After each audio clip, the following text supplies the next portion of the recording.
CBI जिस पे हमेशा ही रूलिंग पार्टी का पॉलिटिकल टूल होने का इल्जाम लगा है, आज उसे सुप्रीम कोर्ट ने फटकारते हुए क्यों कह दिया कि वे अपने लोगों को प्रोटेक्ट कर रही है। आखिर ऐसा क्या किया है सीबीआई ने कि उनके साथ साथ बीजेपी रूल्ड स्टेट्स भी टारगेट हुई है, जहां लोगों का मानना ऐसा हो गया है कि एग्जीक्यूटिव एंड लॉ इन्फोर्समेंट दोनों ही प्रैक्टिकली हाथ से बाहर हो चुकी है। तो सुप्रीम कोर्ट के बेंच ऑफ जस्टिस बीवी नागरत्ना एंड आर महादेवन ने खूब फटकार लगाते हुए क्या कहा है, चलिए वीडियो में देखते हैं। अब केस है मध्य प्रदेश के एक यंग मैन का, 26 साल के देव उपाध्याय, जिन्हें की कस्टडी में मार दिया गया और रिस्पॉन्सिबल पुलिस ऑफिसर्स को अब तक अरेस्ट नहीं किया गया।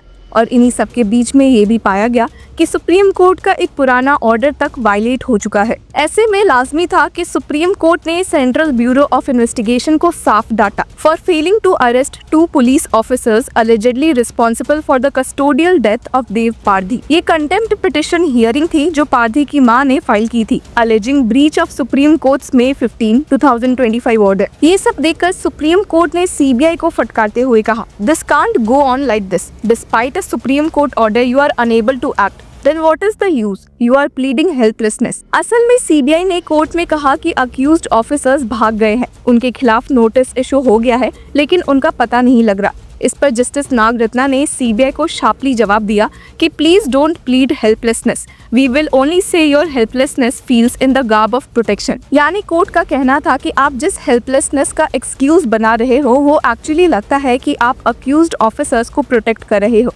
मतलब हेल्पलेस दिखने की एक्टिंग हो रही है, लेकिन असल में शील्ड किया जा रहा है। जस्टिस नागरत्ना ने डायरेक्ट वार्निंग भी दी सीबीआई को कि अगर कुछ भी अनटवर्ड हुआ गंगाराम पारधी के साथ, जो इस केस के सोल आई विटनेस है, तो एजेंसी अकाउंटेबल होगी। We will not spare you if anything untoward happens to Gangaram Pardhi and there is a second custodial event. Please inform the prison officials supervising his judicial custody. There can not be a second custodial death, otherwise we will take it seriously.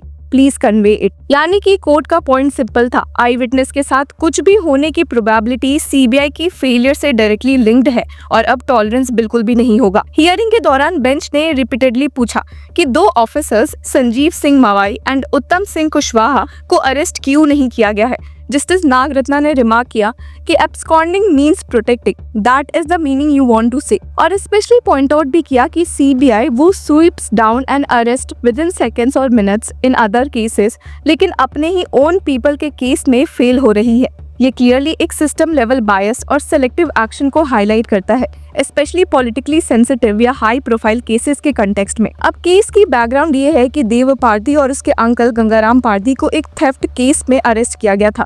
Pardhi की mother ने allege किया कि देव को police ने torture किया और ultimately उसकी death का हार्ट अटैक का एक्सक्यूज दे दिया। सुप्रीम कोर्ट ने May 15, 2025 को इन्वेस्टिगेशन मध्य प्रदेश पुलिस से सीबीआई के पास ट्रांसफर की थी after finding attempts of cover up and influence. Court ने ऑफिसर्स को 1 मंथ में अरेस्ट और इन्वेस्टिगेशन कंप्लीट करने का डायरेक्टिव दिया था और गंगाराम पारधी की प्रोटेक्शन इंश्योर करने को कहा। और अब देखा जाए तो सीबीआई अब तक 2 ऑफिसर्स को अरेस्ट नहीं कर पाई है, जो अप्रैल 2025 से एब्सकॉन्डिंग है।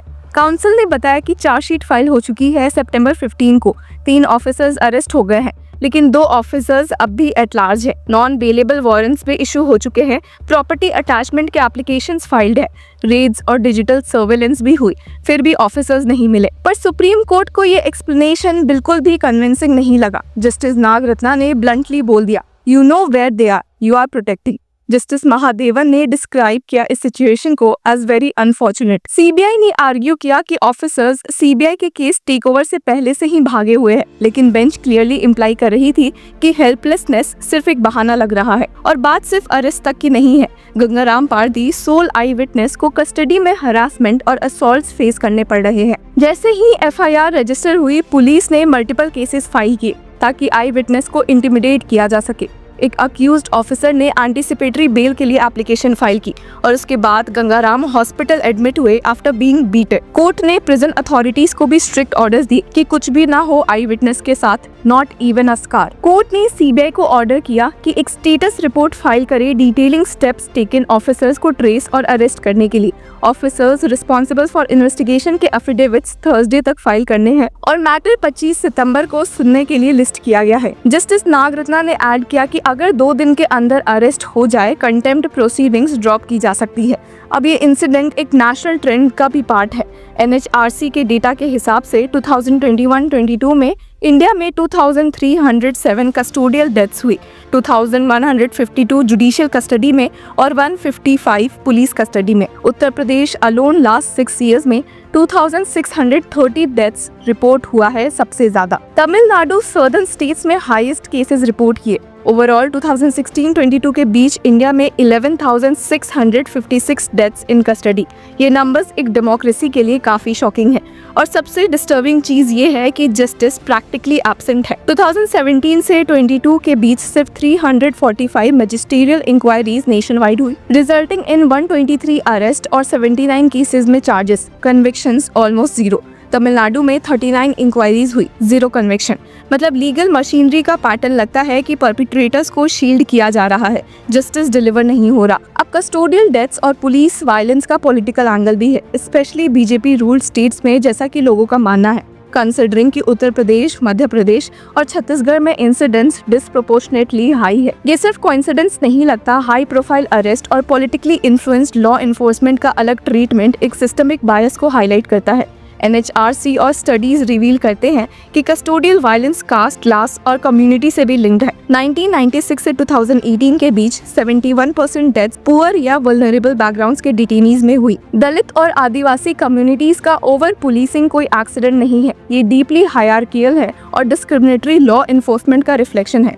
अब ये सिस्टमिक फेलियर, पॉलिटिकल इन्फ्लुएंस और जुडिशरी के ऑर्डर्स इग्नोर करना कलेक्टिवली एक अलार्मिंग पिक्चर ड्रॉ करता है। सुप्रीम कोर्ट ने CBI को डांटा, लेकिन अगर स्टेट पुलिस और लोकल एडमिनिस्ट्रेशन कल्यूजन कंटिन्यू करे तो जस्टिस सिर्फ एक इल्यूजन ही रहेगा। देवपारधी केस एक वेकअप कॉल है कि जुडिशियल इंटरवेंशन के बिना वल्नरेबल लोगों के लिए जस्टिस प्रैक्टिकली इनएक्सेसिबल है। और आयरनी ये है कि CBI, जो यूजुअली हाई प्रोफाइल और मीडिया सेंसिटिव केसेस में सेकंड्स में अरेस्ट कर लेती है, अपने ही ऑफिसर्स के लिए फेल हो रही है। ये क्लियरली पावर और पॉलिटिकल पैट्रोनेज का प्रोटेक्शन नेटवर्क हाईलाइट करता है। सुप्रीम कोर्ट का डायरेक्ट डांटना और एक्शंस का टाइमलाइन सेट करना एक स्टेप टुवर्ड्स जुडिशियल एनफोर्समेंट है, लेकिन तब इफेक्टिव होगा जब CBI और स्टेट मशीनरी अपना रोल रिस्पॉन्सिबली परफॉर्म करे।